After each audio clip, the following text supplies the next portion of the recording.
Okay then. All right, I'm gonna mute folks. And then We're live. you started your recording. All right, cool. Okay, so I'll start this talk the way I've been doing it lately. Another little writing, and it's just, these things are reminders. And what it is they're like images of what I'm talking about. So it can help if you can kind of picture it. It makes a good estimation, hopefully. Okay.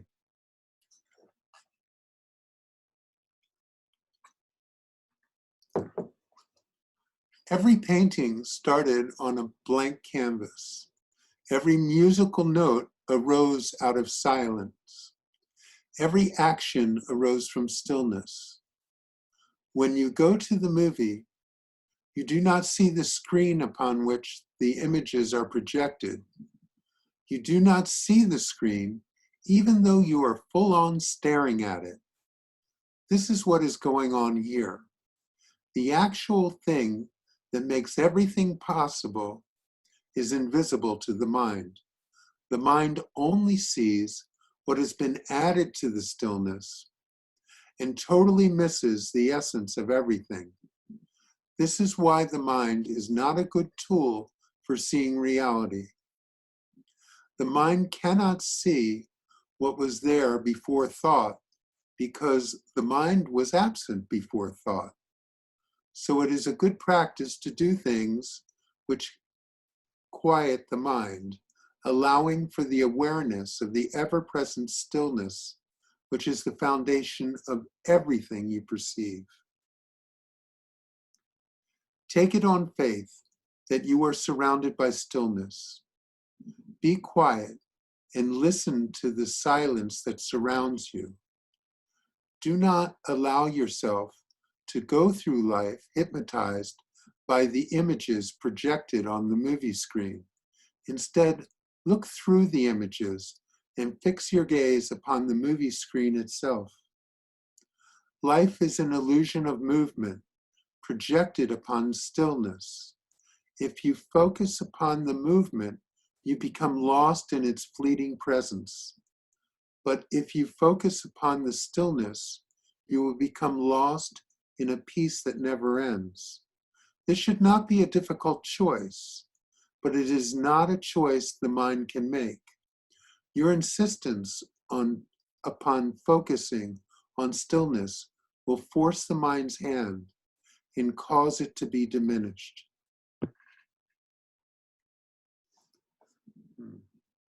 So, this is the thing, you see. Right now, and in every now that has ever happened, there is this stillness, this silence that is present always. It's exactly the same now as it was when you were 5 years old. It's exactly the same for you as it is for me. It's the basis of everything. It's the blank canvas upon which all of this illusion, all of these colors are splashed onto it. But without that stillness, there'd be nothing for this to arise from.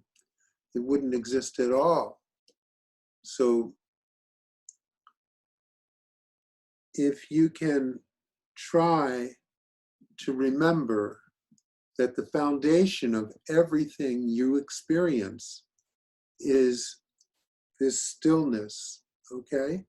That you become lost in the movement of thought, the movement of feeling, the movement of actions, the movement of whatever it is that's going on around you, which is temporary and it's fleeting. It just, then it's that and then it's that, okay? But behind all of that is something that's not fleeting.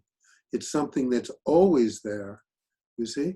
Something that is always there and never changes, that's something that it's real. Something that is fleeting and constantly changing, that's something that's not real. Now you see, you're looking at life through the mind, which is, the mind is like the projector. It makes the movie happen. So the mind isn't able to go behind the mind, you see. So like you have this great spiritual experience, a free sample where there's stillness and oneness, you can feel it's like, wow. But it happened at a time prior to thought. And the mind can't go to that place prior to thought. And as soon as thought arises again, and it's focused on, that place prior to thought is gone. It's now a memory, something that happened a while ago that was nice. It was pleasurable, so your mind goes, oh, I like that, I want it more. And the mind tries to get there, but the mind can't get there really because it happened when the mind wasn't there. So if you can take it on faith that at this moment and every moment, you are surrounded by this silence, by this stillness. If you can just take that on faith and be real strong with it, that this is going on. You see, this life here is imaginary. So use your imagination to imagine something else. Imagine that what I'm telling you is true, that right now you are surrounded by stillness, that everything that you've ever done, the background was stillness. You can call it a sense of peace, you can call it love, you can call it whatever you like that resonates with you. But there is this place, a steady place that has always been there. It was there before you were born, it'll be there after you die, and it's there every moment of your life. Imagine that that's true.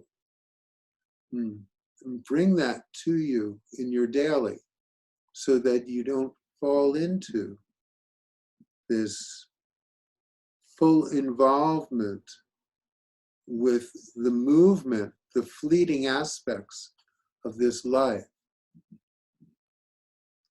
Okay, that's my 2 cents for this day of the intensive.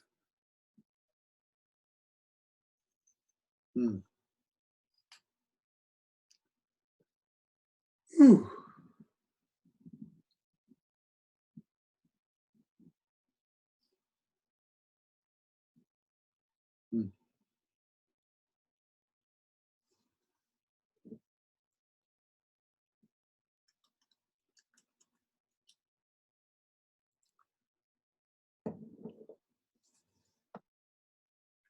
Ananta, Yes.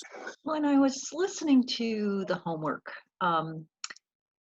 they said seeking pleasure always leads to pain.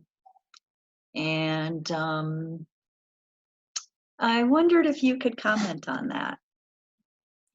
Well, Nisargadatta said seeking pleasure always leads to pain.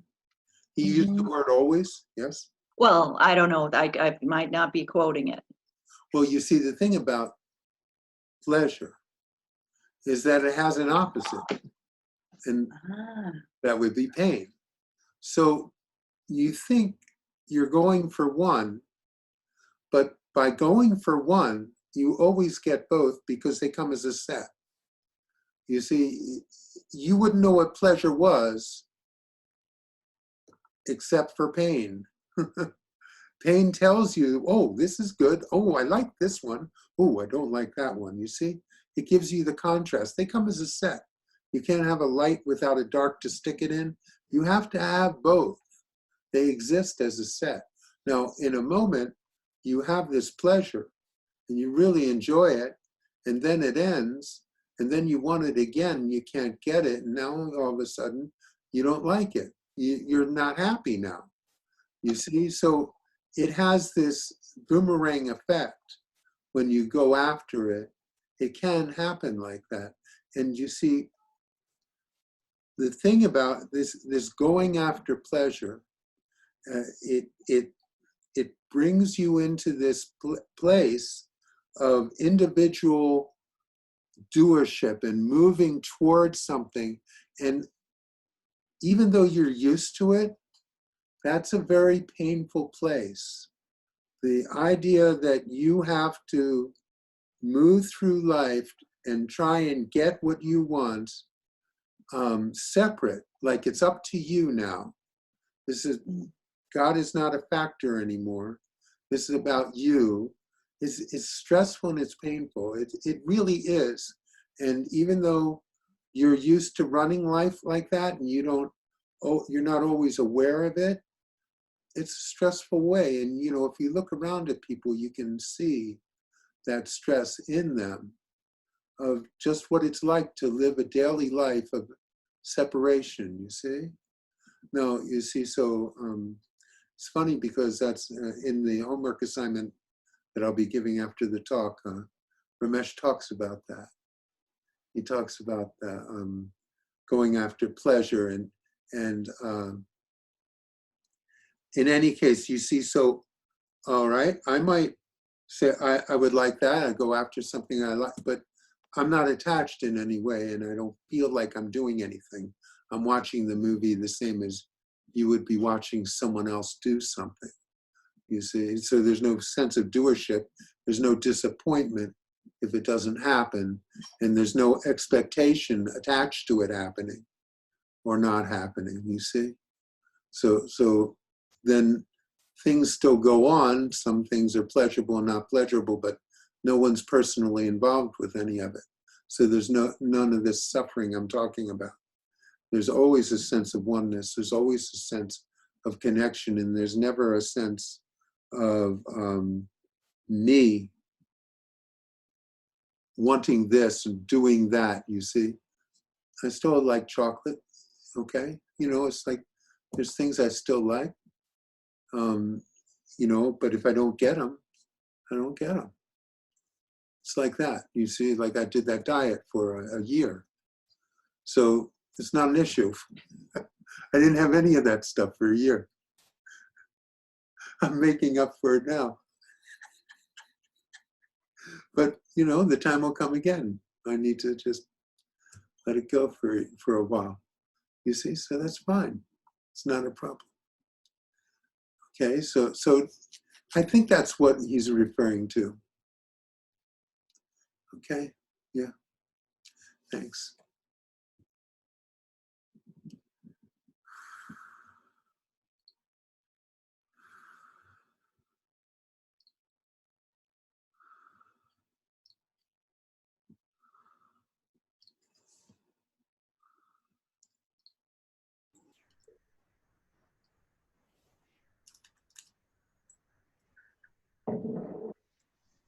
I'd like to look at the imagination part. Yes. I am that sort of said, get rid of the imagination, let go of it. And your opening statement was embrace the imagination. Well, so I'm saying if you're going to imagine something, imagine this.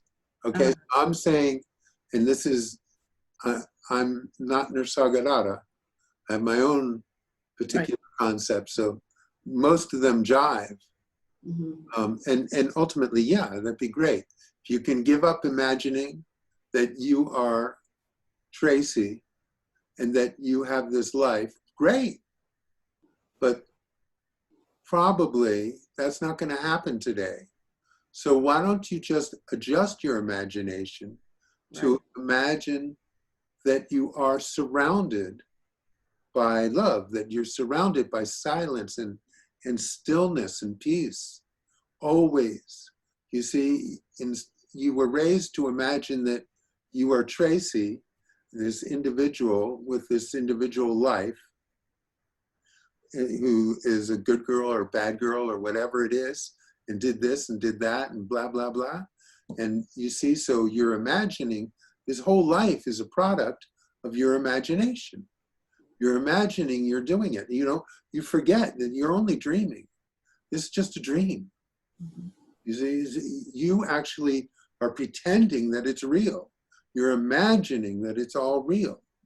Okay? So I'm just saying, let's redirect that imagination to imagine that right now and every moment, you are surrounded by complete sense of peace and stillness, that is always embracing you. Doesn't matter what else is going on. It doesn't matter what you're thinking or what you're feeling or what you're doing, that you're always embraced by this.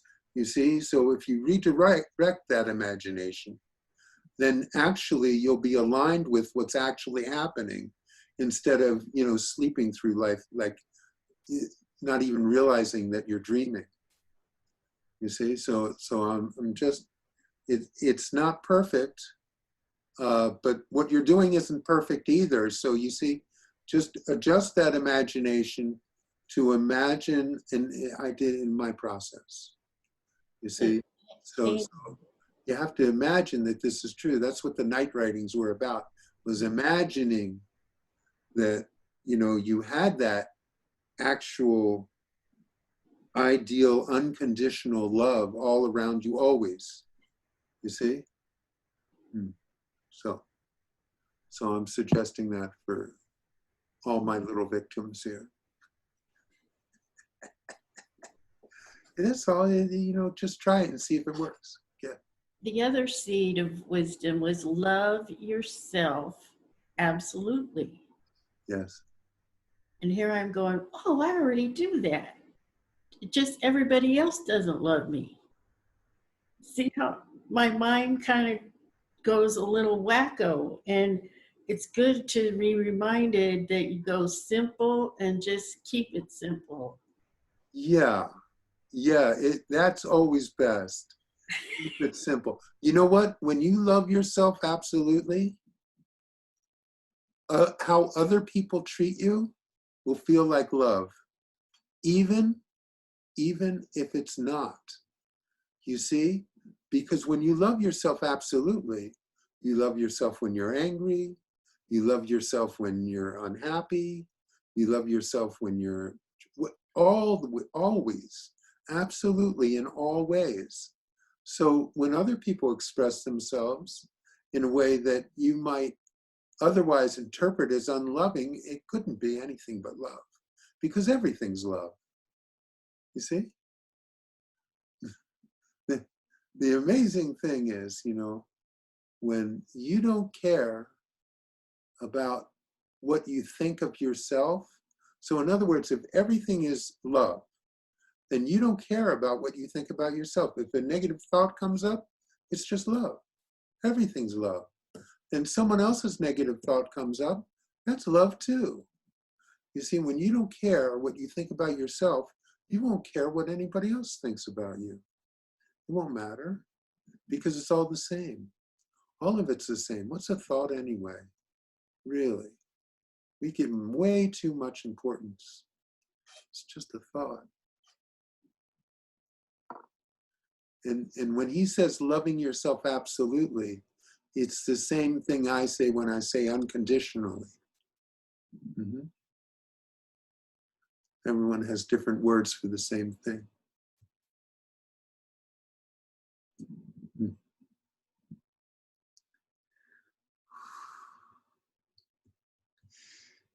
Yeah.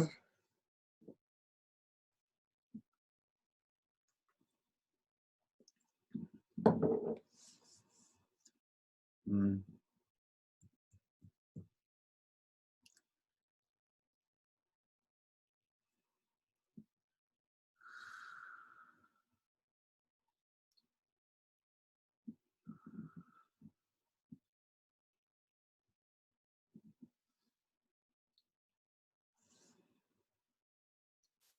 Oh, there's Jacoby. Good.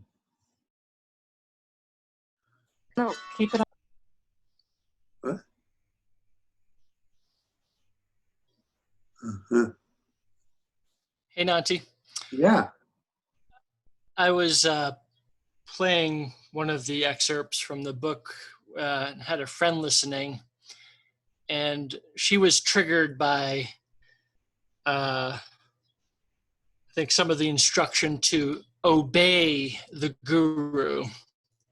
I think it was just, I don't know if it was just the translation or the tone of it, but, you know, coming from a Catholic background, that did not sit well with her.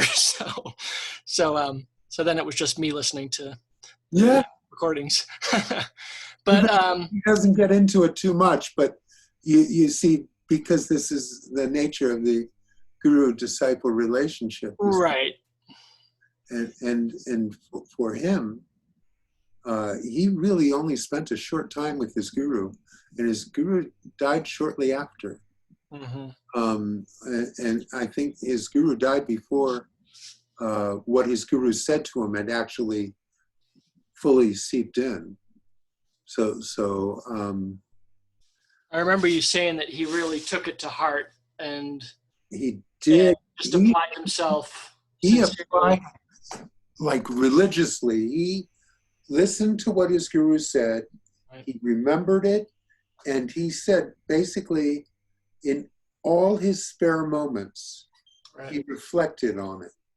He looked around him, saw what was there, and reflected on what his guru said, and he started seeing it in everything.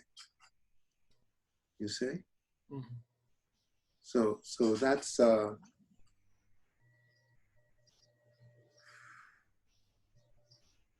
that's I can understand where that would trigger someone.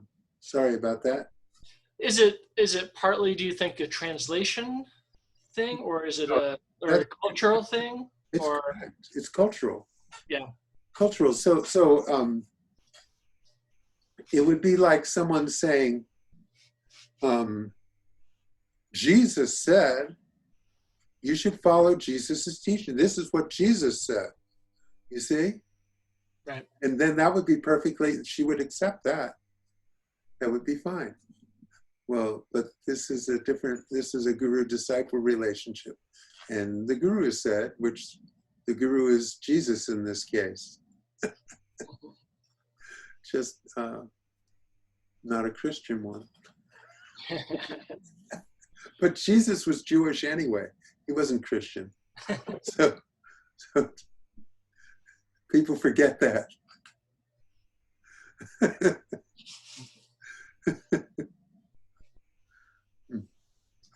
In Jesus's time, there was no such thing as Christianity. That got invented way after he died.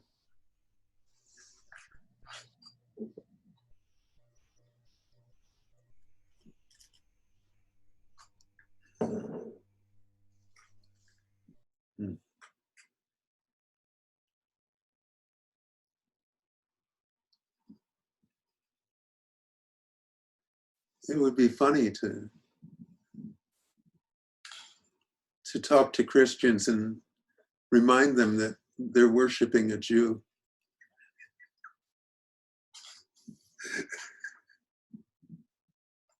That is funny. Yeah.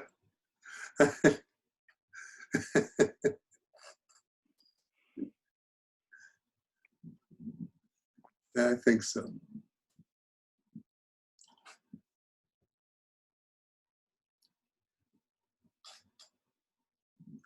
Hi.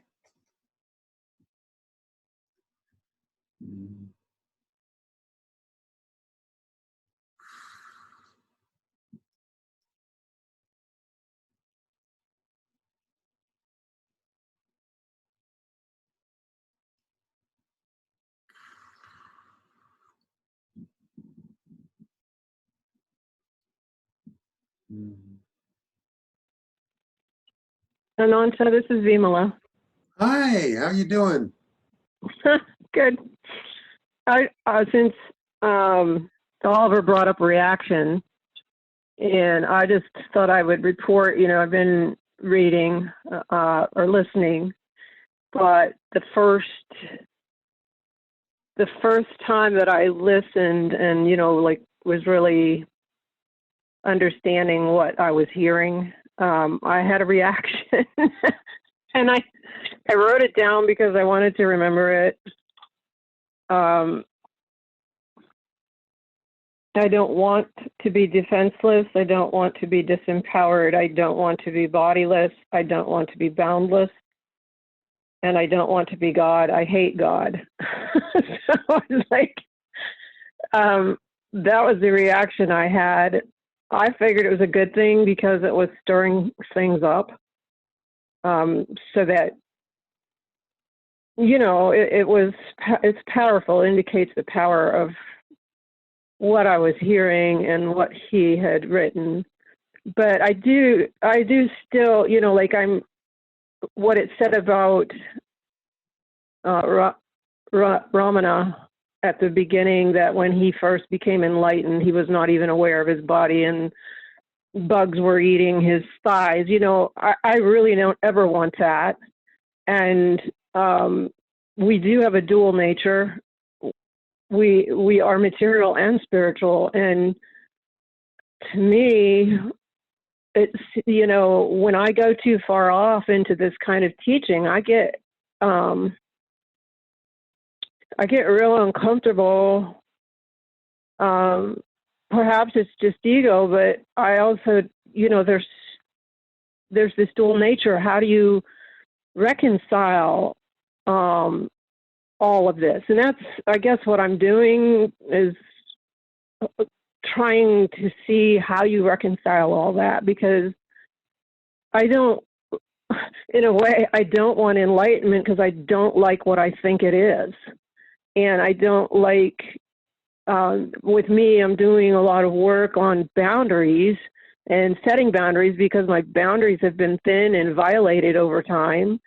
So I'm working in order to be here in this dimension, in this existence.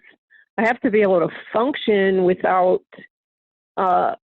being vulnerable in ways I've been vulnerable. So I think I'm befuddled, but it's not a befuddlement that would stop me from continuing. It's just that I'm hoping at some point this will iron out and I will see how you balance this,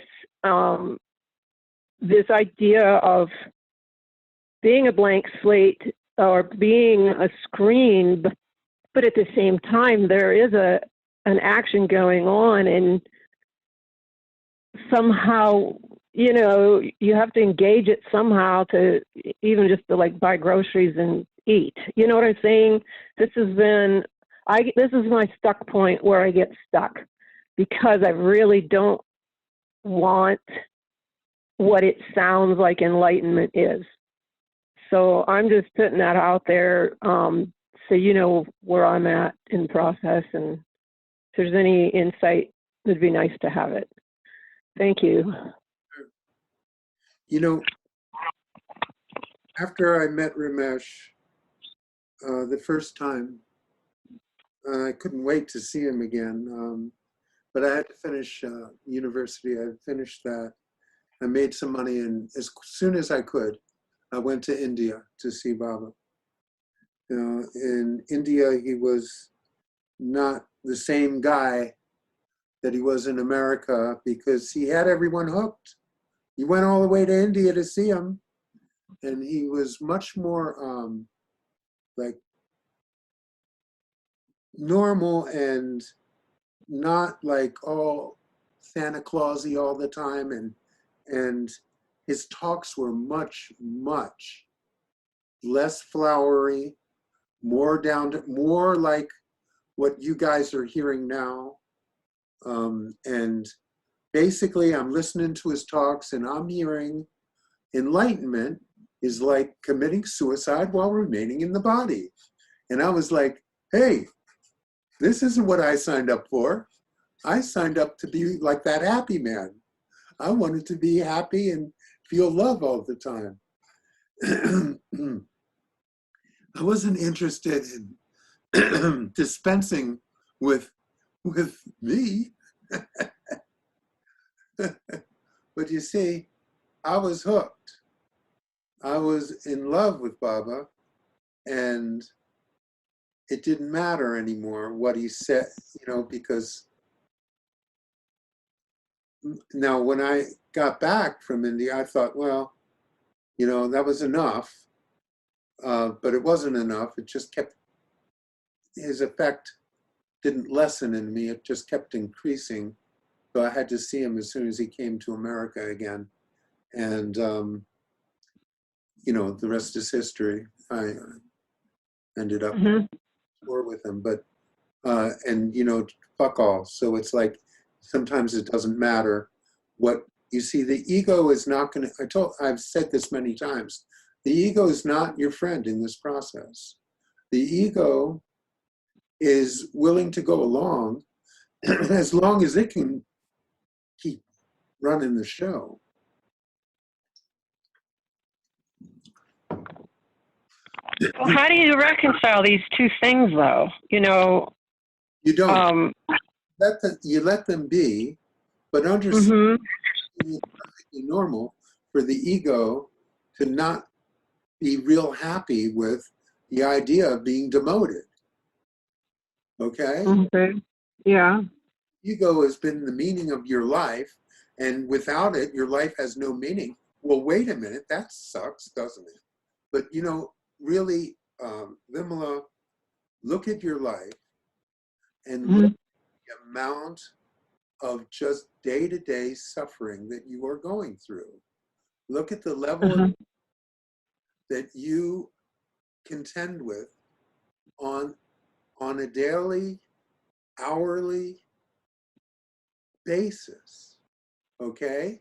And you look at that and you can see that maybe you could be doing things differently than you're doing them now. Now, I understand, you got to deal with whatever the ego is dealing with. You have to be able to do it and love it. As best you can, love whatever is coming up.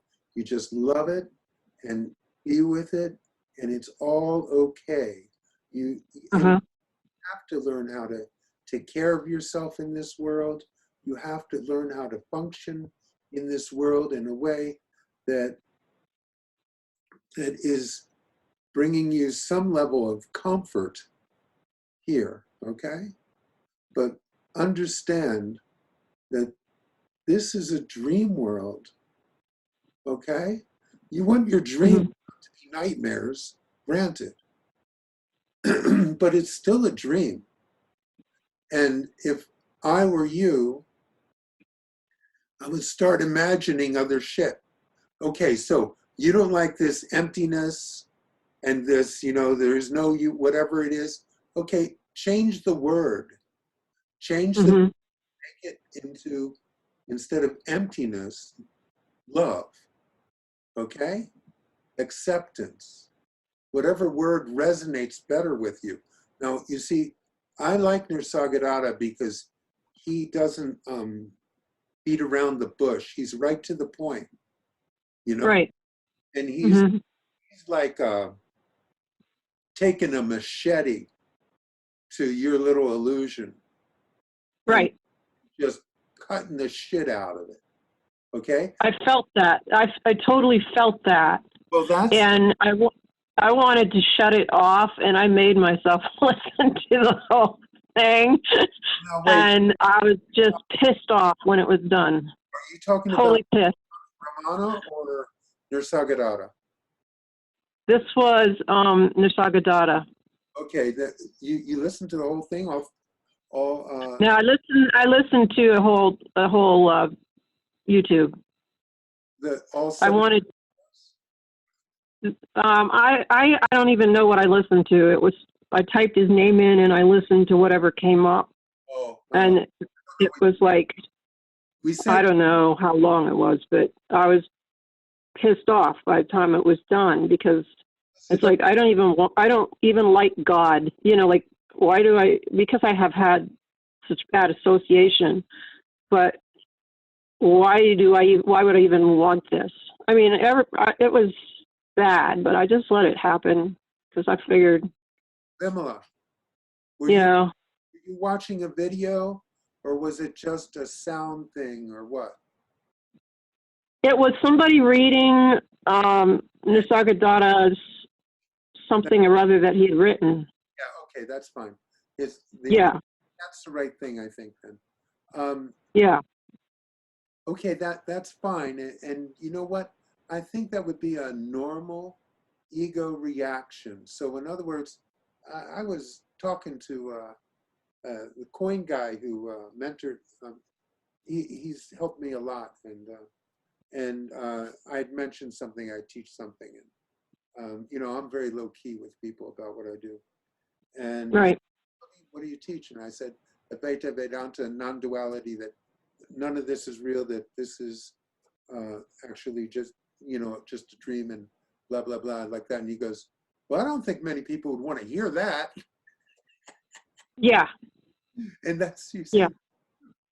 it's exactly right. And so that's all right that the ego reacts like that. And this might not be your cup of tea. Okay? That's all right. Mm-hmm. It doesn't have to be. Doesn't have to be.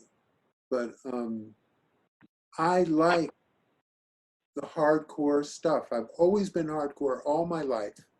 And this is hardcore. And that's why I gave it as an assignment, because this is for people. The idea of the intensive was to go hardcore and start chopping away at this. And, you know, your ego's going, fuck, that was my arm. Get out of here. Yeah. Yeah. I like that arm. I use it for all kinds of shit. What are you doing? You see, and Yeah. you can watch that reaction. And but the truth is that all of this is going to go away at some point. Now, you still have to deal with things while you're here. And Right. doing the best you can to do that. And that's fine. But you want to keep your perspective through it all. Okay? Okay. All you're doing is taking care of having a decent illusion, having a comfortable dream. But don't buy into that this dream is real, or that it's actually even who you are. Because really, you don't want to be this Vimala character. Really, Yeah. you don't want to live there your whole life and just, I mean, and as we get older, it gets worse and worse situation, you know? Why would you want to be associated as that as your full identity? You know, why not just lean back and watch the show instead of being in the show as, you know, a participant. You see what I'm saying? Watch yourself go through these feelings, go to therapy, whatever you're doing, take more of a position, and you will not suffer as much by virtue of that. Okay? Well, I feel that happening, and you know, the things that, you know, and it's coming up too. You know, I'm reading the Bhagavatam, and it's coming up, and it does become part of your thinking, because you know, you can pull away from what's happening and be more of an observer or a watcher, because you're aware of, you know, what these teachings are trying to point to. So I do experience that. I am feeling that. The other thing that Nisargadatta said was that this process, he talked about this process being very slow for some, and that the slow, and I think of it because this path I've been on specifically since 1997. And I'm like, God, how can I not be any further than I am? But there's been slow, steady progress for me going slow. And then, you know, at some point, maybe it'll click. But he did say that you never go back, you know, when it finally gets there. But he did comment on it being slow for some, and it's a development of a relationship with Guru if you've got Guru going, or develop a relationship with self and this growing self-awareness. I feel like in my life, if it had gone too fast, I would have cracked up. And, you know, I'm half cracked up anyway, but it would be way worse. So that the timing of it has been what it's needed to be, and everything coming together the way it needs to come together. But I went from zero, knowing none of this, and being fully indoctrinated in another religion and another way of thinking. It's been a long process of unlearning. This idea of hating God comes from my background, you know, and so I have to use a different word. And That's fine. but it's been, yeah, it works. And but I am grateful for the direction that we are receiving this month, and all of it. It's just another step on the road to wherever we're going.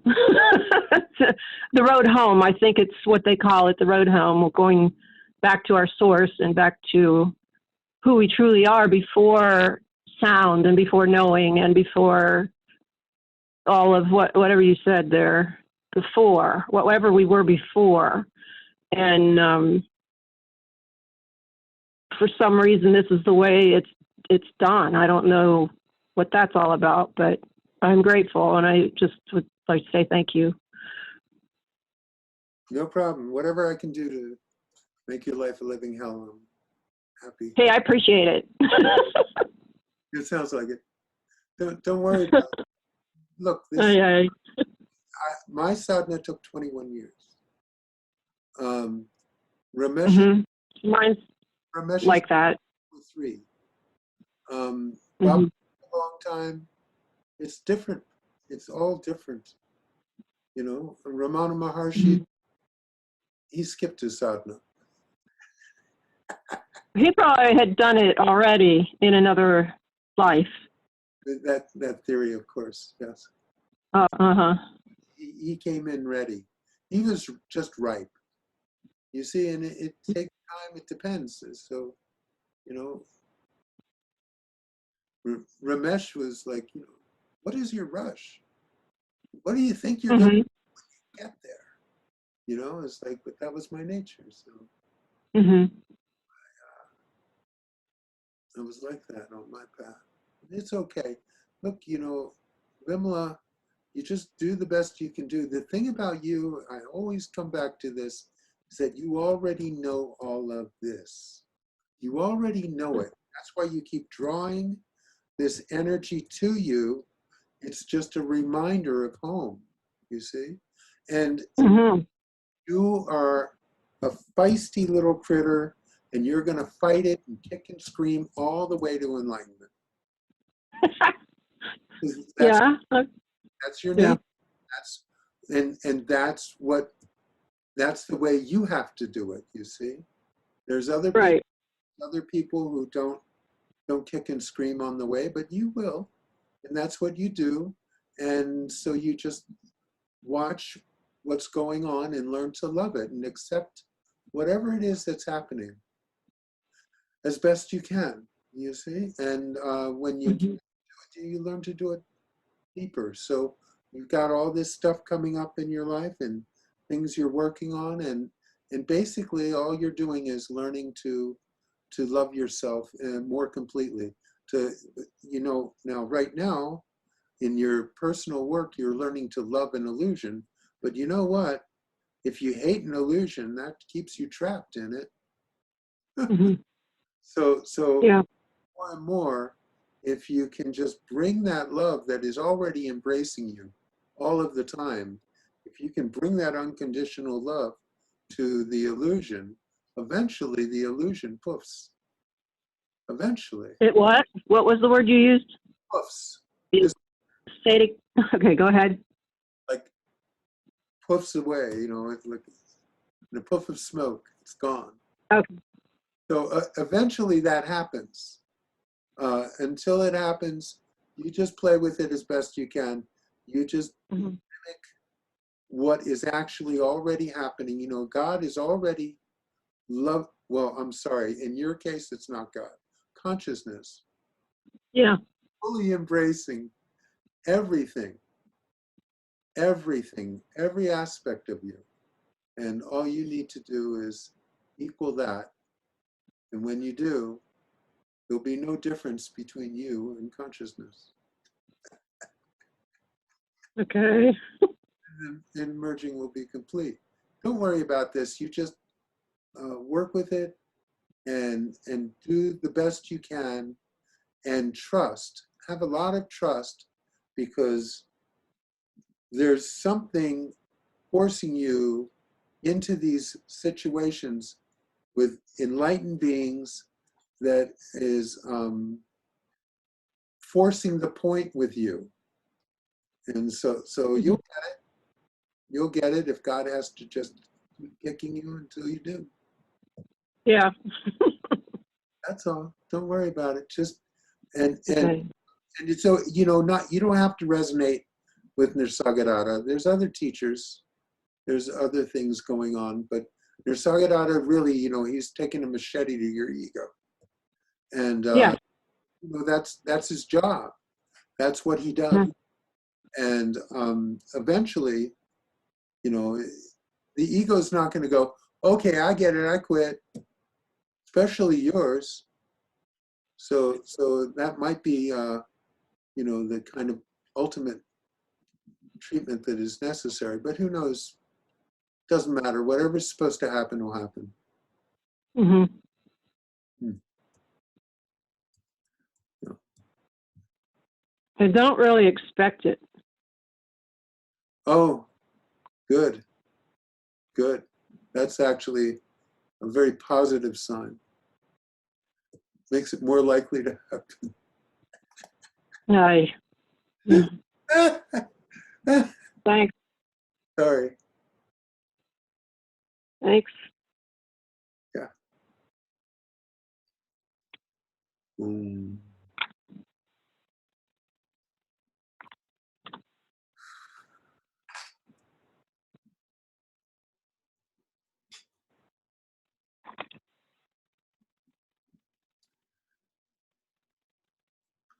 So today, technically today is Ramesh's birthday. It's actually the 25th of May, but in India it is the 25th of today. So let's see, he'd be 103 years old today.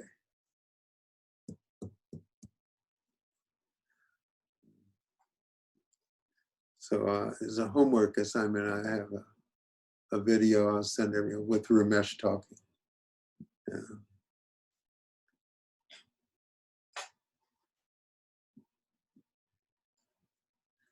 And he sat with Nisargadatta and translated. So his teachings come direct from Nisargadatta, although he's very hard line about God's will. Mm-hmm. Anyhow, everyone, you see all the teachers, they come out with their own little slant on things, usually based upon the things that really made the impression with them. So.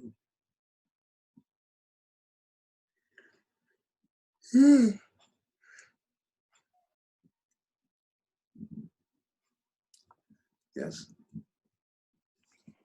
So I just listened to Saima today. I think I told you earlier. And one of the things that she said, she's from India, that and I didn't know this, that the concept of God is really not an Indian concept. Can you speak on that? I don't really know about that because, you know, both Ramesh and Baba talked about God all the time. At least in Baba's case, it was interpreted with the word God. The thing about it is that now, like, I was raised that God is some sort of guy out there or some sort of energy, something outside, you know, that was controlling everything. And so when I was a teenager, I was at summer camp and I'm looking up at the stars and I'm realizing that everything that God could not be. It did not make sense to me. What I saw out there was infinity, and what I had heard about God was finite. And so I became an atheist because the God I had known about was not that, was not anything that fit into what I was seeing, which was infinity in the stars at night. So I became later an agnostic when I found out there was a middle ground, but I knew so I was like that right up until the day I met Baba. When I met Baba, it was the first time anyone had ever said anything about God that made sense to me. He said, God dwells within you as you. Oh, wait a minute. This is not the same God I was raised with. This is a God that is everything, everywhere. So it's within you, it's out, it's everywhere, all of the time. So that was the first thing I had ever heard about God that I could embrace, that made sense to me logically. The other ones didn't make sense to me. So in that way, I would say it's a different concept in that the Western God, or at least the God I was raised with, was finite, and the Indian God, the one that Baba was talking about, was infinite and had no boundaries whatsoever, and he was just as much within as outside. It's everywhere, you see. So Baba was saying, if you want to find God, go within. Go within, God's right there. And not only that, God is as you. It's like there's no difference between you and God. And it's like, whoa, that's intriguing. You see, so that drew my interest. And then, you see, so Baba gave these great talks. I can't believe none of them are available. He gave so many great talks, and you can't get them. None of them are available. I think they sell like 1 or 2 videos, and they're just chopped up, 25 minutes worth. And he gave thousands of hours of talks. You can't get them. So anyway, he would give these great talks. He was really, really good at what he did. And they were captivating and interesting. And he would bring everyone's attention in, telling all these stories, because he was a real sadhu. And he had a lot of great stories. His encounter with monkeys and all kinds of things that and all kinds of enlightened beings that he met in his life. And so he would tell all these stories and his sadhana and his practices, and in the end he would take the machete to everything and talk just like Nisargadatta or Ramesh. he would do that. And I loved the end of his talk. Most people were more interested in the build-up before that, but I loved it when he he would give a talk and his whole point would be nothing I said means anything, and rip it all apart. And so no, you see, so he died, and I was just kind of like, I stayed with Gurumayi for a long time, but I realized after a couple years and some unbelievable darshans with Gurumayi, like one-on-one for long periods of time, really intense company, that it was never going to be like it was with Baba. It never would. I didn't know nothing would ever be like that, but it wouldn't. I didn't have the same resonance. Gurumayi and I got along fine. She respected me, she liked me, I liked her, but it wasn't the same. It wasn't really a guru-disciple relationship. And while I was in India, some people I saw when I was in Bombay one day were going to see some enlightened being. I was up for that. So some people from the ashram, and it was Ramesh. And so he was the end of Baba's talks. That's all he was. He didn't go into any of the beginning stuff. All he did was the end of Baba's talks, and it was like, oh man, this is the end of Baba's talk for 2 hours. So I loved it. It was right up my alley. It was my cup of tea, and like I like that hardcore stuff, and so after a while, it was too hard to leave the ashram. I did as much as I could to see Ramesh, and so all my subsequent trips to India were just to see Ramesh. I didn't go to the ashram anymore, except once to visit. So anyway, that answers more than your question. That was good. There is a difference, and that's what I would lean into as far as the difference that I am aware of. I'm sure there's other ones too, because wasn't raised in India with the Indian religion. I'm sure it's an interesting place because Hinduism is open to God in all forms. All forms. It doesn't matter. Just pick your favorite one. Pick Ganesh. Fine. Ganesh is very popular. Pick this guru. Pick that one. Pick Shiva. Pick whatever it is that you have resonance with. You see, so it's very open like that. In India,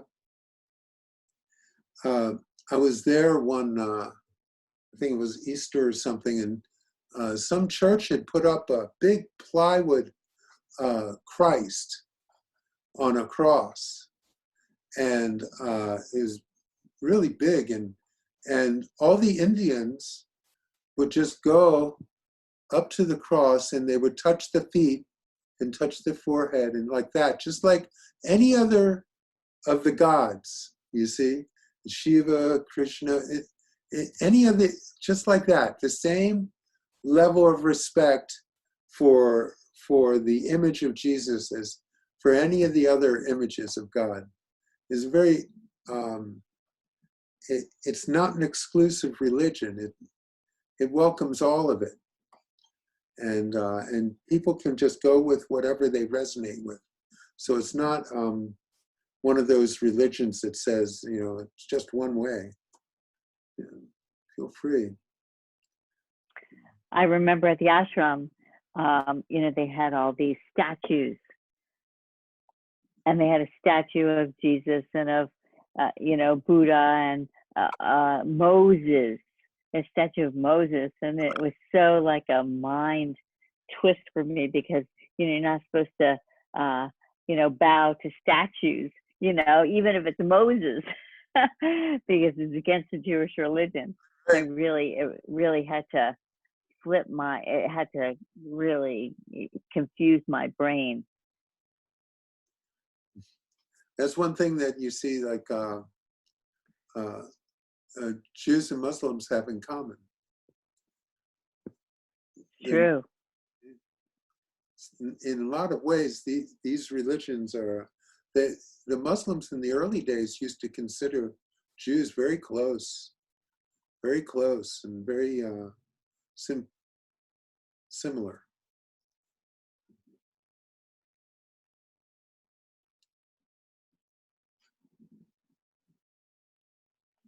True. There might We're a still, long way from that now, so.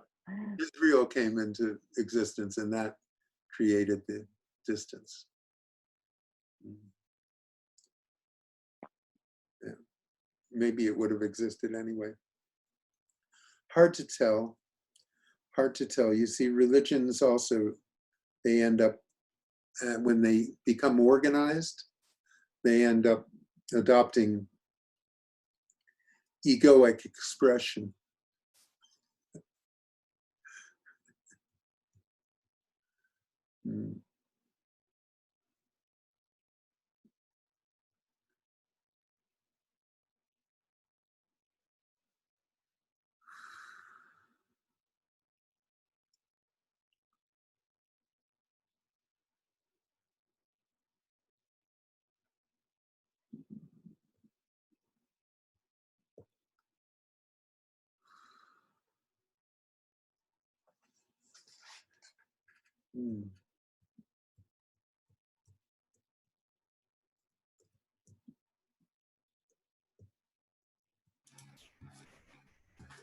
So, Ananta, Yes. It's really it's fun and interesting to hear everybody's different perspectives, and I love them and honor all these interesting ways of thinking. The reason I've always just really liked Nisargadatta, I'm somebody who loves the guy, is because, you know, I know many people here have talked about getting the free samples that you talk about, and so, you know, I've been lucky enough to have a couple of free samples, and when Nisargadatta's saying stuff in the book, or in that reading that the guy's doing of the book, it's like it matches my experience of the free samples better than anything I've ever read, and that's why I just love listening to the guy. So I have a question which is somewhat unrelated to the comment I just made. So I was listening, he said one thing, I put the headphones on and listen to it all the time, and I fall asleep listening to it at night, so I don't even know where I hear things. But once I was sitting in the woods, and he said this 2 sentences. One guy in the book was asking him, so what should I do? And so he boiled it down, and he said, says, be aware of consciousness, find the source of consciousness, that is all. So he gave it to him in 2 sentences. And earlier you were talking about how people use words differently. So, you know, I don't know whether Nisargadatta is using the words or Friedman, who was translating it, but here's my take, and I want you to correct me if this is not right. So when he uses the word awareness in the book, I think he's talking about the big unconditioned silence. When he's talking about consciousness, it's more like, you know, eye consciousness, ear consciousness, brain, you know, thought consciousness. It's the stuff that's going to go away when we're not here. But the awareness piece is never going to go away. So if you can be aware, and awareness is that still spot of consciousness, that's what it sounds like he's getting at. Yeah, you know, this is all an approximation, because there's no possible way to say what he's trying to say in words. So it's just what you resonate with. And it's the things, like you said, that remind you of that experience, that free sample. They resonate, and you kind of get it. through those words. Yeah, so I agree with what your interpretation is of what those words mean. And I've been reflecting on this a lot with Morris Friedman. From what I gleaned from listening to, David Godman talked about him. Morris Friedman is a really interesting character. And do you know anything about him? Only what was in the preface and the introduction. So no, not really much. I didn't know any. I only knew what Ramesh told me, which he didn't think much of. Actually, I am that. And he didn't think much of Morris Friedman because Morris Friedman didn't even speak Marathi. And you know, Ramesh was a translator. He spoke perfect Marathi. And he felt his translations were better. And they may have been. But here's the thing, Morris Friedman, David Godman described him like, he's like the Forrest Gump of spirituality. He was there and all the crucial people at all the crucial times. He was with Mahatma Gandhi. He was involved in the independence of India. He with Ramana Maharshi. And he went around to everybody. He was really a very sincere seeker. He escaped from Poland when the Nazis came in and went to India, and he did this whole thing. And in fact, it sounds to me like the Enlightenment happened while he was doing that book, I Am That. It happened with Nisargadatta. And so Nisargadatta had such high respect for Morris Friedman that, you know, in his place, he had his guru, and he would do puja with his guru every day. And he had a few other, you know, pictures, different saints that influenced him, you know, Ramana, etc. He had 2 pictures of Morris Friedman up, and he did the puja to them too. And he was with Morris Friedman on the day he died. You know, so it's like there was a real strong bond. I don't think they're 100% accurate translations, but they get the message across beautifully. Like maybe better than any of the other books do about Nisargadatta. And so I think there's a lot of, he took some liberties based upon what he understood it to mean. And I think it worked. Yeah, and it's really, so there's concepts, and you see within that book, I Am That, he leaves some room for you to do something to apply your earnestness, to apply yourself to this, which I do too, because it works. You know, it's like you're on this spiritual journey, and like okay, we're having this intensive, it's time to do it. Fine, even though there's nothing to be done and there's no one to do it. I'll play. You know, everyone's doing something anyway, so that's how it's done. Yeah, so my hit on the idea of consciousness, what I've heard from, because I'm listening to it just like you. I'm going to sleep with it, I'm listening to it the same way, and I'm doing the intensive with y'all. And his concept, as far as I get it, is, yeah, there's that awareness, that's the word that's being used. I don't think it's correct, but you're going to use a word for it, right? So that's it. And then there's consciousness, which is, now you see Ramesh took it he uses consciousness more like a catch-all for everything, including awareness.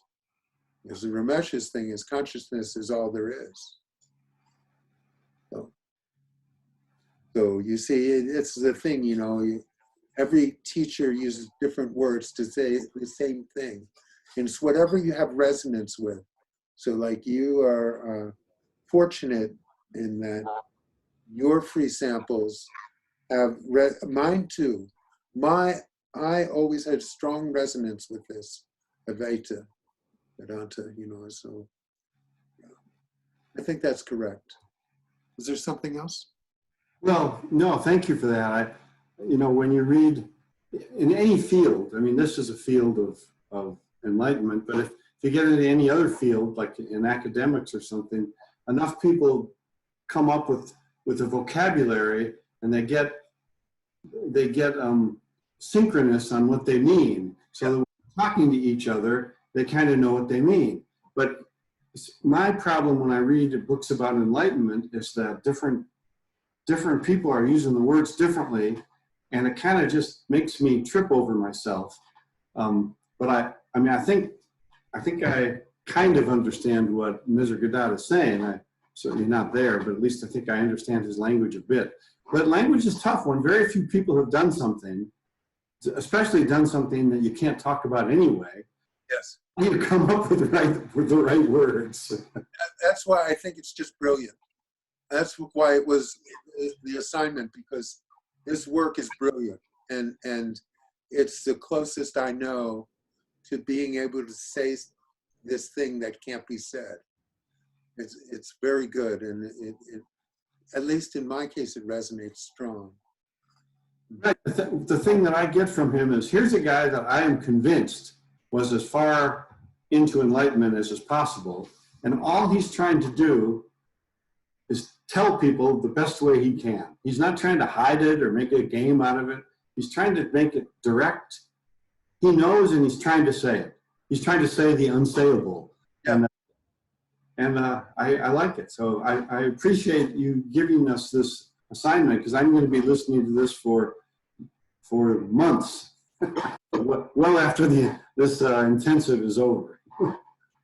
There's another one that comes after, like a 2-hour one. Nisargadatta Ultimatum, I think it is. It's his latter books, from the latter books. It's way more hardcore.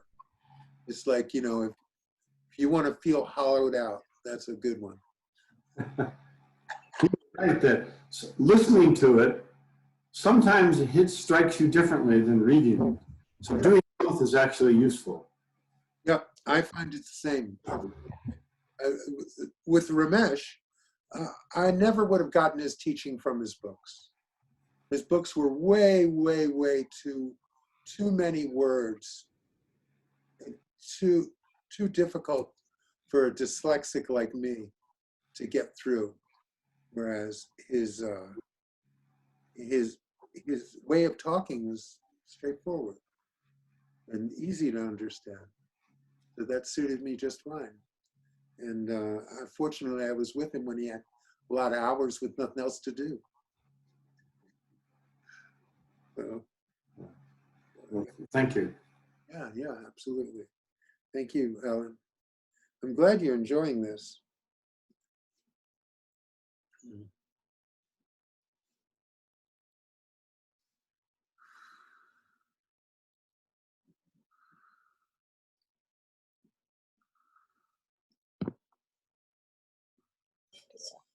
Ananta, Hey, how you doing, Jacoby?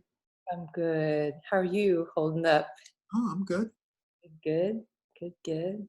You look good. Now, I wanted to say that Nisargadatta was Lal's favorite of all time. You know, it was like a Bible, and it was really our Nisargadatta. I mean, we used to read it every night before bed, and we used to, you know, because Nisargadatta always refers to that, you know, unmentionable, whatever, as the natural state. We started calling Nisargadatta Mr. Natural. And I remember one really earth-shattering teaching that Nisargadatta, it came from his book, actually. There was something really just so radical and so hard going on in Hawaii. And oh, it was just so hard. It just looked like we were going to lose everything that we'd worked 15 years for. And so there was a couple days when I was totally freaked out. And then, I pray too, which is kind of a strange combination, but I remember pulling Nisargadatta's book out and just, I do this where I go, okay, speak to me. And I pulled out his book, and it was it wasn't the fresh new copies. And it had, it's still on the cover. Now, it used to be on the back, where there's a story that said, basically, if a building collapses, does it affect the space? And all of a sudden, I just realized, yeah, let the building collapse. It doesn't touch the space. And it was just such an earth-shattering moment for me. And that story actually is on this new book, but it's embellished, and I like it simpler, actually. But that really made me fall in love with Nisargadatta. Just it kind of changed my perspective on. I mean, that saying comes back to me over and over and over. It just comes out of the ethers, when a lot of things come up, then I hear that. And all of a sudden you realize it doesn't touch the space, what's happening. Yeah. So I love that we're doing this. Thank you for sharing that. I think those of you who are really enjoying these tapes and don't have the book should get the book. These are just little excerpts. There's a lot more content in the book.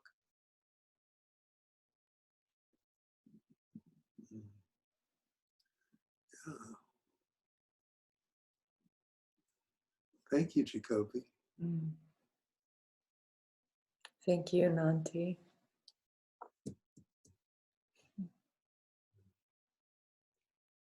Good to see you guys. Yeah.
Ananta, this is Vimala again.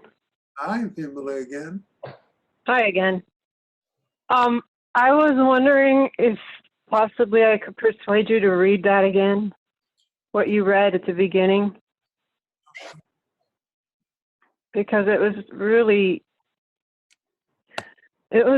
like really clarity in that, and now I'm not remembering it. I don't mind. Some things bear repeating. And Yeah. these are just, they offer images for what it is that I'm trying to say. Right. It can't be said. Yeah, indeed. But I've always had the gift of gab. Let's see how it works. Every painting started on a blank canvas. Every musical note arose out of silence. Every action arose from stillness. When you go to the movie, you do not see the screen upon which the images are projected. You do not see the movie screen, even though you are full on staring at it. This is what's going on here. The actual thing that makes everything possible is invisible to the mind. The mind only sees what has been added to the stillness and totally misses the essence of everything. This is why the mind is not a good tool for seeing reality. The mind cannot see what was there before thought because the mind was absent before thought. So it is practice to do things which quiet the mind, allowing for the awareness of the ever-present stillness, which is the foundation of everything you perceive. Take it on faith that you are surrounded by stillness. Be quiet and listen to the silence that surrounds you. Do not allow yourself to go through life hypnotized by the images projected on the movie screen. Instead, look through the images and fix your gaze upon the movie screen itself. Life is an illusion of movement projected upon stillness. If you focus upon the movement, you become lost in its fleeting presence. But if you focus upon the stillness, you will become lost in a peace that never ends. This should not be a difficult choice, but it is not a choice the mind can make. Your insistence upon focusing on stillness will force the mind's hand and cause it to be diminished. Hopefully.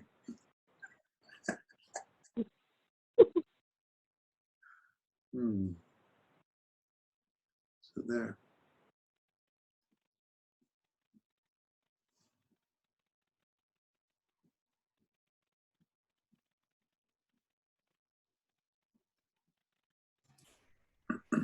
You're going to post that anywhere?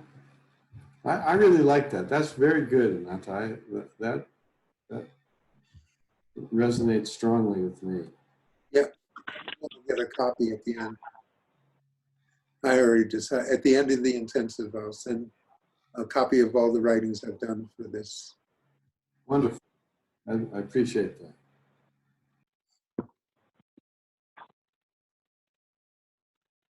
Thank you, Ananta. Sure. Good. I hope it helps. It does. The one thing that I read that I thought was fascinating that Nisargadatta said was that our meditation should be on our self and not on anything else. And usually you think of your meditation being on something outside of yourself, whatever version of God or guru you have. But he was saying not to meditate on anything but the self. With a capital S, yes. Yeah, with the capital S, to really, really see the divine that we are. That's correct. That's basically that inward vision that I was talking about when Baba said, you know, God dwells within you, as you. That in the word self is better for you. So you see, that's it exactly. It's drawing your attention inward, because all this world sucks all your attention outward. You're focused on this and that and this happening and all the stuff going on, and people forget. They forget. All they're on their phones or this and that.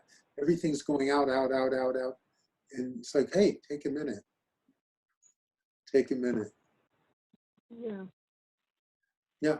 Even one thing that my understanding of the guru is that the guru is you, also. Like, the guru is an outward manifestation of our own divine self. Yes. Indeed. So that even when you are focused on the guru, you're focused on your own higher self. And that was, the guru concept came to me after reading a Buddhist book, Tibetan book of living and dying, where it said when you get to a certain place in your spiritual development, then your higher self manifests as a teacher, as a guru or teacher or a lama or whatever. But that person is just your own self and your own higher wisdom. So when you're listening to a guru, you are really listening to your own higher self. It's a way of hearing from yourself. So even the focus on guru is a focus within. Yes. Well, ultimately, you see, while you're a disciple, you think it's the guru. That's why you're a disciple, you see. Now, I'll tell you a fun story. Okay. One time I was with Ramesh, and there was this guy. He was all dressed in white. He was obviously a Western sadhu in India. And he came to Ramesh, not to see Ramesh. He wanted to know about Nisargadatta. And so he goes, well, there must be, a samadhi for Nisargadatta, and Ramesh goes, no, there's no samadhi. He was cremated. And well, there must have been a place. Where did he give his talks? And in Ramesh is going, that's all done now. There's nothing going on there anymore.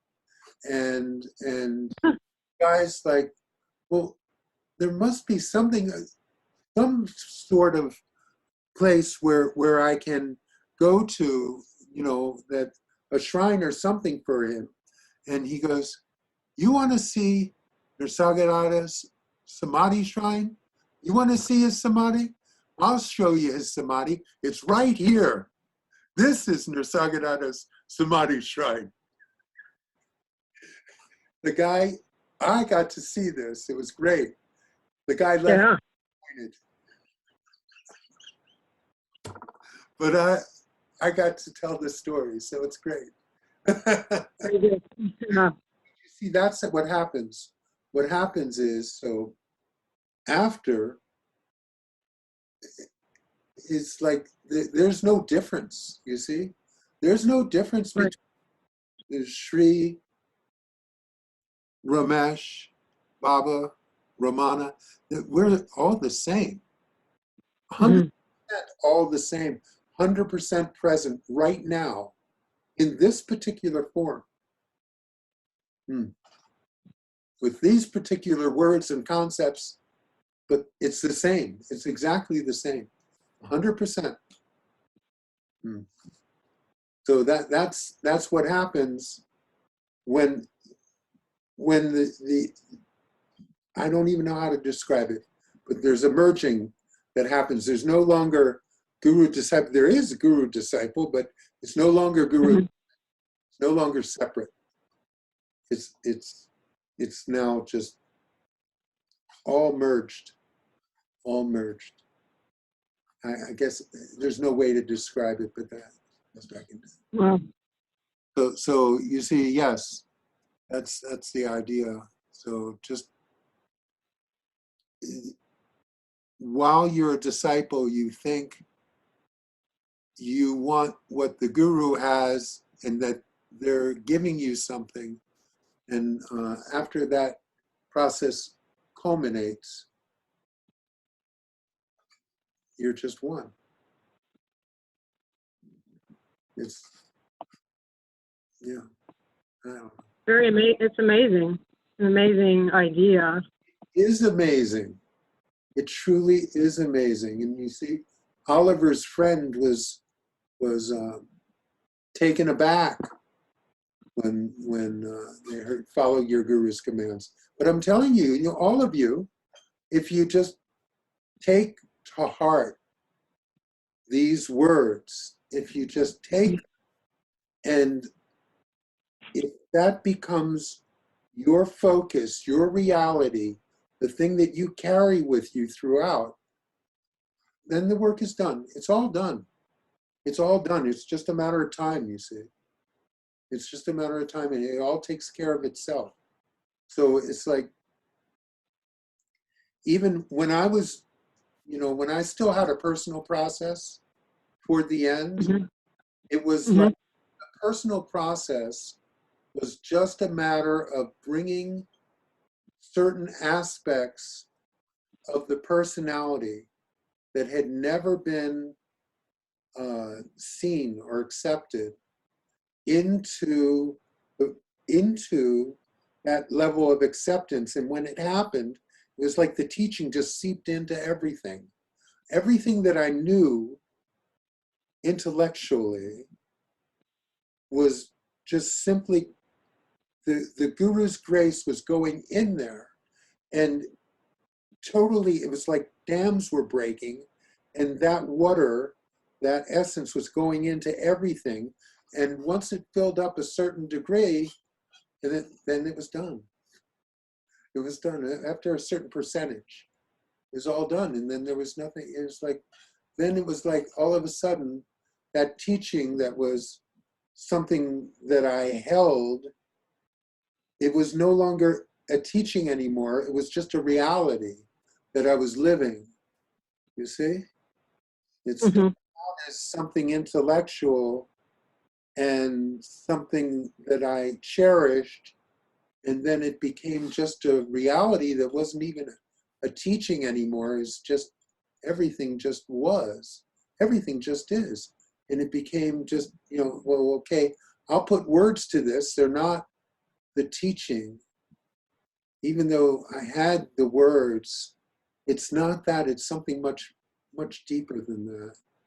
Yeah, it's difficult because...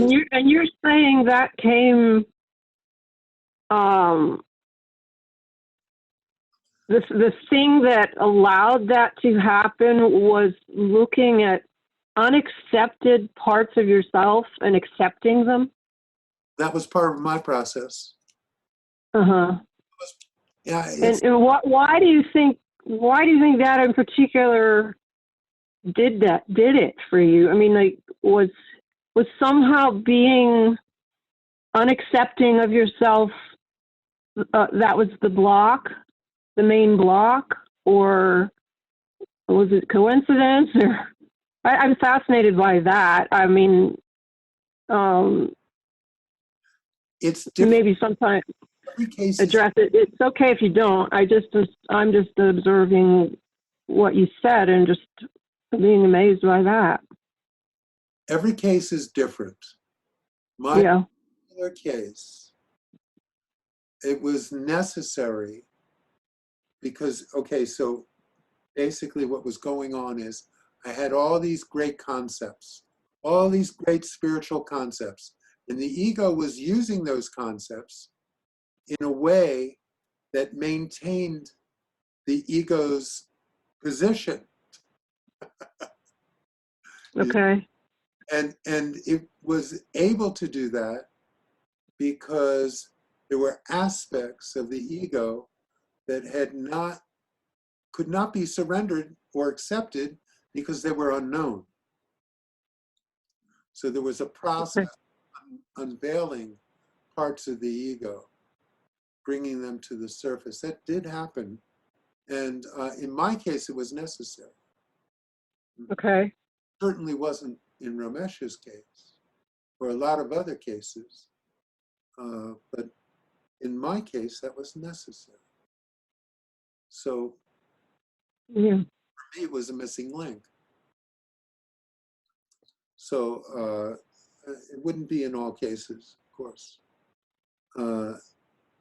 But you see, the ego is able to maintain its position through a smoke and mirrors show, and it can continue the smoke and mirrors show when you don't see it. When you don't. Oh, so you had to get onto it, like you had to figure out or see what it was doing. Yes, yes, and that's what my process was: see it, see it, see it. So I was really aggressively, intentionally. Well, I figured the enlightenment was never going to happen anyway. So Yeah, I know that feeling. No. was what I was going to have to live with for the rest of my life. Get to know this rancid little ego, and just dive into it full on, seeing it for what it is. Okay, knowing it's an illusion, but might as well. This is what I'm stuck with. I'm going to live with this illusion. Might as well get to know what it was.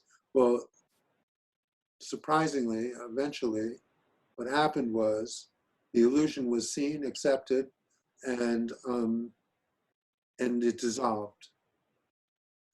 Everything just kind of dissolved, and what was left was just this sense of peace, like the inner conflicts that I used to have just weren't. I was at peace with myself. However I was going to be, whatever I was feeling, whatever I was doing, whatever was going on, I was at peace with always, and it was a constant state of peace. I was not being at peace. It didn't matter. Everything was fine. And there was a level of acceptance that had actually come to fruition and was unbreakable. And I guess that's what enlightenment is. You see, I didn't even think that's what it was at first. But that was my initial description: is I've come to peace with myself. You see. And so you can't come to peace with something you don't know. You can't, it's impossible to accept something that you don't know. So, and I had to face some ugly, ugly shit. I had to see things that I'd been avoiding seeing my whole life, you see. So once I stopped doing that, then I didn't have to work so hard. And I could just sit back for a while, like the rest of my life. Yeah.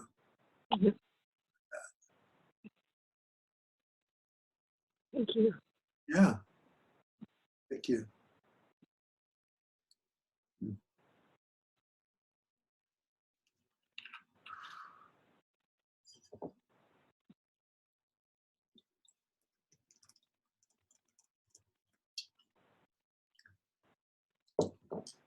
Mm.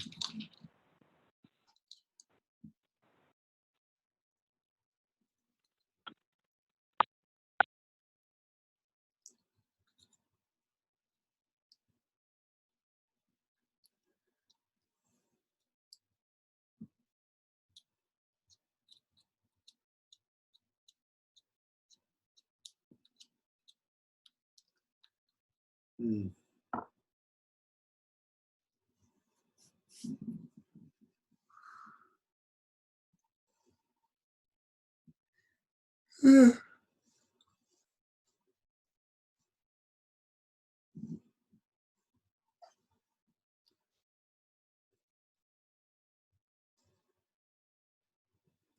How you doing, Indigo?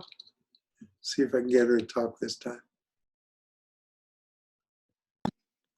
Okay, can you hear me? Yeah, I hear you great. Okay, well, that's because I'm on Gio's iPad instead of my laptop. Whoops. Yeah. Drop the iPad, did you? Yep. Slippery face. Good thing you have the camera off. Yeah. Yeah. I don't know if it even works. I don't even want to know where it fell. That's fine. Yeah. So how you doing? I'm okay. Yeah, you sound great. Yeah, yeah. Well, I didn't sleep last night. And so that has an effect. But I hiked 5 miles this morning. There you go. Yeah, but I'm feeling the pull of gravity from the fatigue. Mm. Yeah. I also wanted, you know, in some previous, I don't know what you want to call them, writings or teachings or tapes or something from years ago, I remember this part where they talked about the restlessness of the seeker. And I wondered if maybe you could address that. Like it's part of the whole process. Yes, it is. I mean, just the fact that there's a seeker points to that restlessness, doesn't it? Mm-hmm. If you're just at ease with the world, you're got no need for seeking spirituality stuff, you know? Mm-hmm. And so there's a certain restlessness that's implied, and there's also a recognition that there's something unsatisfactory with the life as it's being lived. You see? Mm-hmm. You're seeking something that's deeper than what you're experiencing on your day-to-day. Mm-hmm. So yeah, that's how I would relate to that sense of restlessness in the seeker. Mm-hmm. It would be a natural state, you see. So most people are pretty satisfied with the dream they're living in terms of making money or whatever it is that they're doing in life. And like it's okay. They might not love it, but they don't hate it, and it's, you know, working out or whatever. Mm-hmm. You know, they're not looking for a way out of it. Okay? And most people, when they're looking for a way out of it, are thinking suicide. Right. This is like a way through it, like getting. So I don't know. It's like I said, you know, when I was an adolescent looking up in the stars and realizing nothing I'd ever heard about God could possibly be true. There was something inside of me that knew that none of this was right. Something's not right here. Something's amiss. How is it possible that anything I personally believed had any validity if I could look out and see stars millions of light years away and go to the furthest one and then go to the furthest one and then go to the furthest one? And it's like, how could anything that I ever thought my entire life have any meaning when it's held up to that? So I had this sense that everything I've ever thought that is not correct. It's not correct. Something's not right here. Okay? There was an inner sense I had that there's something else going on that I've missed somehow. There's something else going on. So anyway, just that's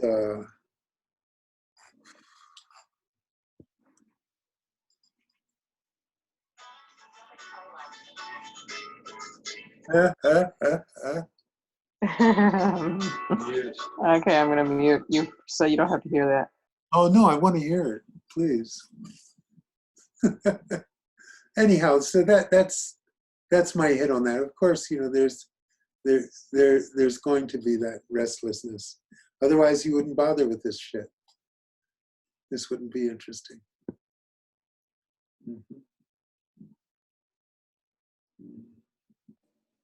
Well, I find that I'm having a curious experience, and it it's like I know there's more. It's kind of like when you eat junk food and you kind of, in the process of eating junk food, you go, oh, there's not much nourishment in this, or oh, it sounds good, it crunches, or whatever, it's convenient, or Never it's had what I'm that put. experience my whole Huh? What? I've never had that experience my whole life. Eat junk food, I never think, oh, this isn't nutritious. I think, oh, this is nice.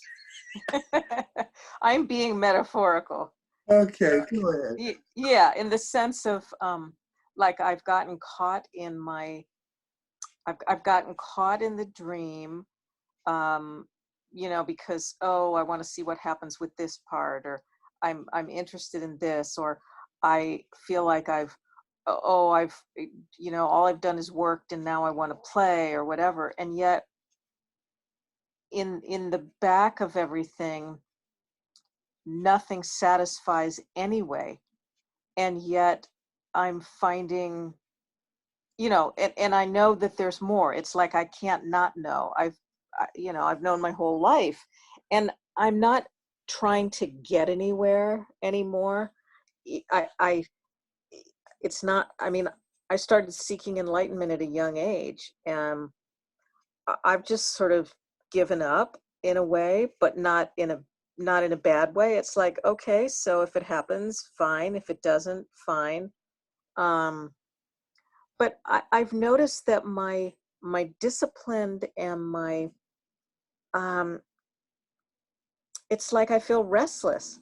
It's really hard for me more recently to settle down and just be in the present moment and to just be with the teachings. It's like there's this,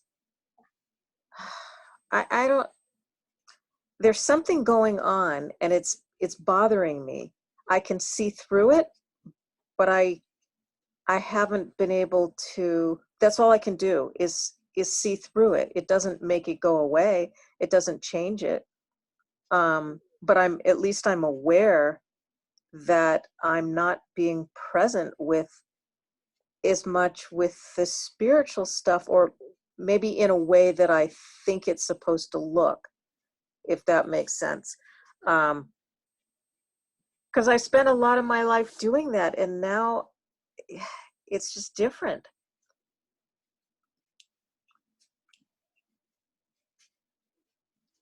So what I like the best is that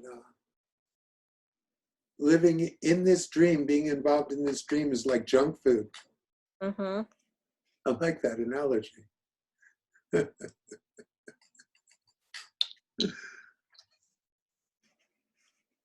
Here's the thing. Just keep reminding yourself that you're dreaming. Okay? So it's real easy to just dream. Just fuck all, dream, who cares? It's just a dream. But remind yourself that you're dreaming, that this is everything that you're doing is just a dream, that you're imagining this whole thing. This is all a product of your imagination. And so I think that the difficulty is when you're dreaming and you forget that you're dreaming. Is that correct, Indigo? Yeah. Okay. So now, remember, we started this whole intensive with the idea of remembering. Okay? The idea is not to forget, because the habit is to forget. And it's very easy to forget. You've been forgetting your whole life, and it's hard. It takes some energy at first to remember. So whenever this is going on, you want to remind yourself, you're dreaming. This is just a dream. It's like you don't take dreams too seriously. When you're in the middle of a dream, you do. But when you know it's a dream, you don't. Okay? So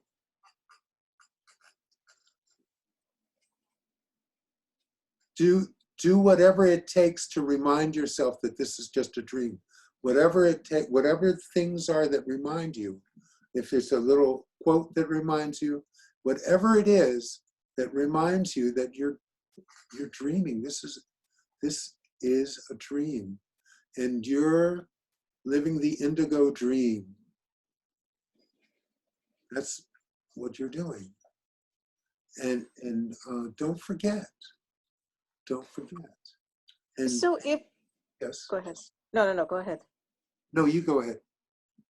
Well, so if it's a dream, why can't if I'm just dreaming, why can't I make the dream exactly the way I want it? Oh, what made you think you were in charge of the dream? It's like, okay, so now see, that's an interesting point. Well, yeah, that is the point. I mean, you're in a dream, but even when you go to sleep at night, you're not in that dream. Yeah, that's true. That's true. Want them to? Yeah. Yeah, the same here. Same here. You're not in charge of this dream. Just dreaming doesn't mean you're in charge. It'd be nice if you could be in charge of your dreams, but few people get away with it. So what's the point of any of it? This is irrelevant, because you can make up any point you want, okay? You can make it up any way you want. Any story that suits you is fine. But really, doesn't matter. It's just a dream. You have a dream at night. What's the point of your dream? You can go to an analyst and maybe find out, but maybe it was just a dream.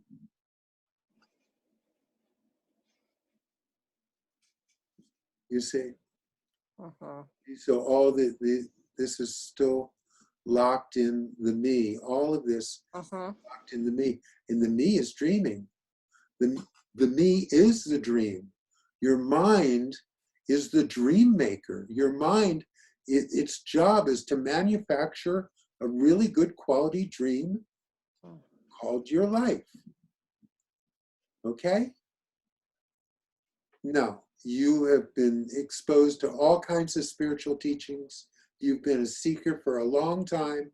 All you have to do now is just apply. Apply what you know. This is a dream. Why would you live it as if it wasn't? Why would you take the dream seriously? Why are you falling into the dream and sleeping through your life? And you want to ask yourself why, and you want to find out why, and you want to see what is going on. So you see, you're letting the ego get away with all kinds of shit here. You're letting it do whatever it wants to do, and you're acting as if. But you know better. You know better. Okay, so, here's the thing. Do you want to stop pretending?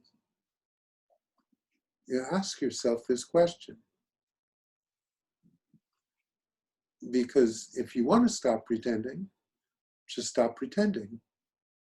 And if you forget and start pretending, remind yourself and stop pretending. It's like, that's what the idea of this intensive is, to get serious now.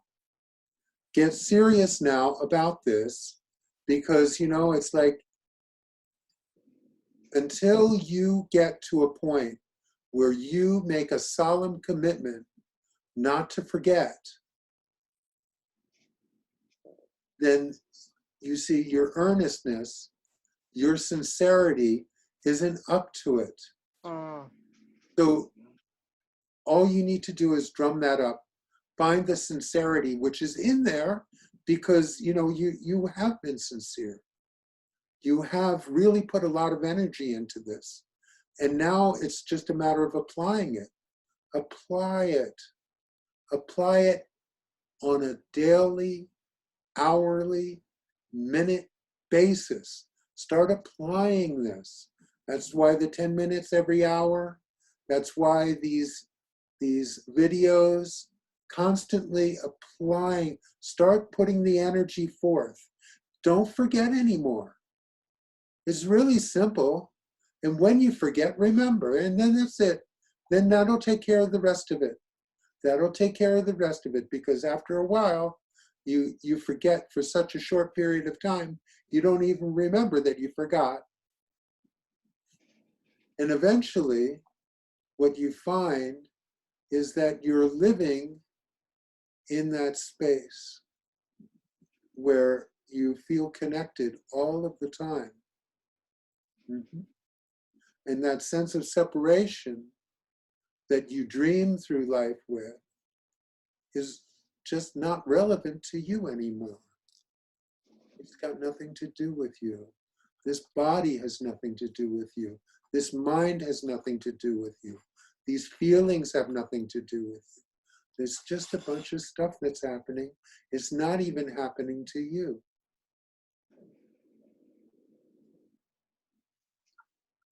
Apply it. Just Okay. You already have all the information. You already have all the concepts stored in your brain. Just apply it and remember. Remember and remind yourself. Remind yourself and remind yourself and remember. It'll be really simple for you as soon as you make the commitment. Okay. No, really, it will be simple for you. You'll be amazed how simple it is.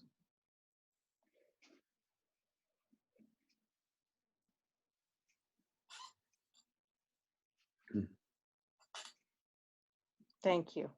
Oh, you're welcome. Thank you, because that question ends this talk. And it was, thank you very much. Okay. I really appreciate it. It's a good note to end on. So we'll sit quietly for a short time. I'll be with all of you. I'm always with all of you. This will just be a moment to be aware of it. Very good. Thank you all for coming. Happy birthday, Ramesh.